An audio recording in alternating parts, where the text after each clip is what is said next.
Tudo parecia uma resposta de Deus. Chegamos quebrados, frágeis, em busca de socorro e ali estava o sistema religioso, disfarçado de igreja. Foi assim que tudo começou. Nossos problemas, aqueles que ninguém via, que ninguém entendia, foram usados como ponte. Nos ouviram, nos acolheram, mas também nos prenderam. No início, tudo era maravilhoso. O pastor nos recebia com um sorriso. Os obreiros e obreiras eram educados, solícitos, quase santos.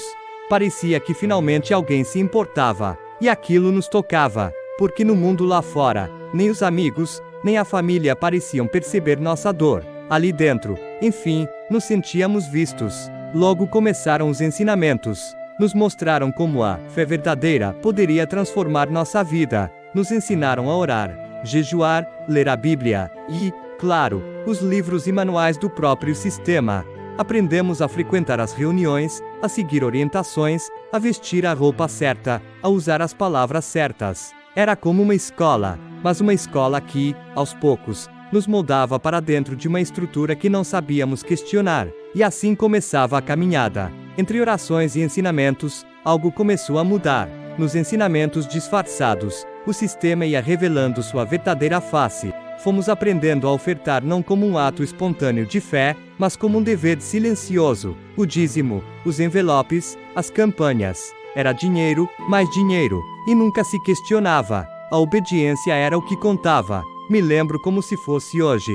Era 1989. Eu ia à igreja todos os dias, e em cada dia um envelope diferente. Não era fé, era rotina. E com pouco tempo, começaram os convites insistentes. Você precisa vir para o grupo jovem. Deus quer te usar mais. Se envolva mais. Vai fazer bem para a sua fé. Era todos os dias. Até que não resisti. Aceitei, e não sabia que aquela aceitação inocente me levaria a ficar 34 anos preso dentro de uma estrutura que eu ainda não compreendia. Lá estava eu, no grupo jovem, muitos da minha idade, todos sorrindo, todos firmes. Mas com o tempo percebi, todos nós estávamos sendo moldados, não para sermos livres, mas para servir ao sistema. E ali começava uma nova fase da prisão. A servidão disfarçada de ministério.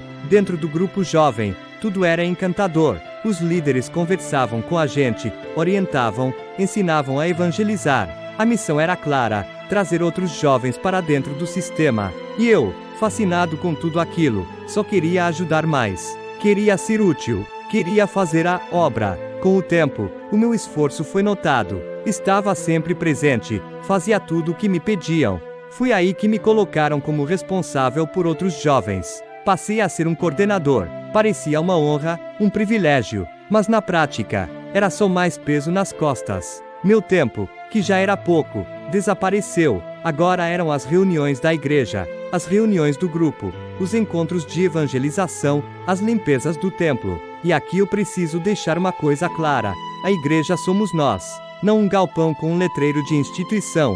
Mas ali, naquele sistema, tudo girava em torno do templo e da hierarquia. O próximo passo foi inevitável. Você precisa ter o Espírito Santo. Todos os dias, os obreiros e obreiras me perguntavam: você já foi batizado com o Espírito Santo? E como ainda não tinha recebido, eu me sentia mal, me esforçava mais. Mais orações, mais jejuns, mais vigílias. Pedi até a um obreiro que gravasse fundos musicais de oração, para eu usar nas madrugadas enquanto orava, pedindo, implorando, querendo ser batizado. E então aconteceu. Recebi o Espírito Santo. Foi o dia mais maravilhoso da minha vida, ter o próprio Deus habitando em mim. Nada se comparava, mas o que eu não sabia e nem imaginava, é que aquele dia também foi a porta de entrada para uma prisão infernal, que tomaria os próximos 34 anos da minha vida. Antes de continuar com a minha história, quero te pedir algo importante. Se essa série está fazendo sentido para você, se inscreva no canal, compartilhe com seus amigos e familiares, e ative o sininho para receber os próximos episódios. Agora vamos seguir. Depois que fui batizado com o Espírito Santo, não se falava de outra coisa entre os jovens. Vocês têm que ser obreiros. Está na hora de servir no altar. Quem tem o Espírito Santo, tem que mostrar. Havia uma pressão clara vinda dos líderes.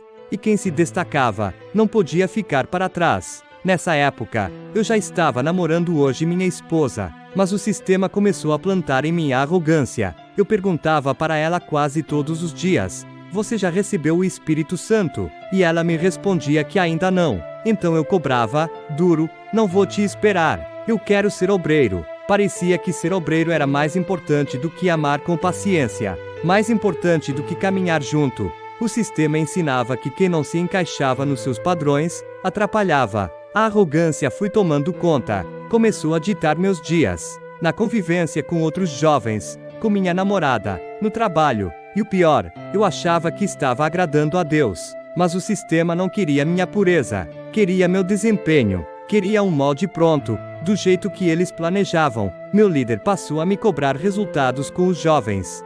E claro, eu comecei a cobrar dos que estavam abaixo de mim. E foi aí que vivi minha primeira punição. Era um sábado. Minha namorada estava muito gripada. Mesmo assim, participamos da reunião dos jovens às 13 horas. Depois, como ela estava muito mal, a levei para minha casa. Minha mãe preparou um chá. Ela descansou no quarto da minha irmã. Naquele dia, por conta disso, não fomos para a concentração geral, que aconteceria na igreja de Botafogo.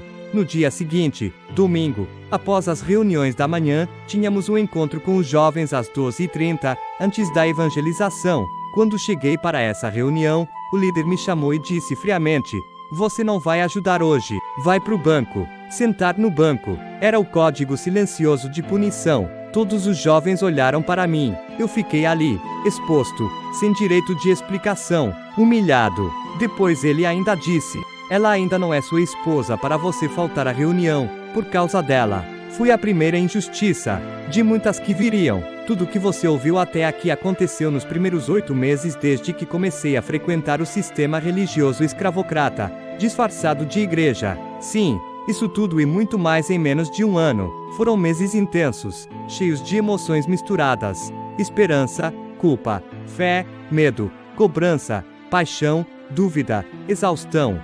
E muitas coisas ainda aconteceram nesse primeiro ciclo, que eu vou relatar no próximo episódio. Por isso, compartilhe esse vídeo com o máximo de pessoas possível. Manda para seus amigos, familiares, para aquele conhecido que talvez esteja passando por algo parecido. Esse testemunho pode libertar muita gente. Toda semana, eu vou postar um novo episódio com um pedaço da minha história. E no final da série, eu vou revelar quem sou, para que todos vejam que a verdade ainda vive, e que sim, a verdade liberta. Continua.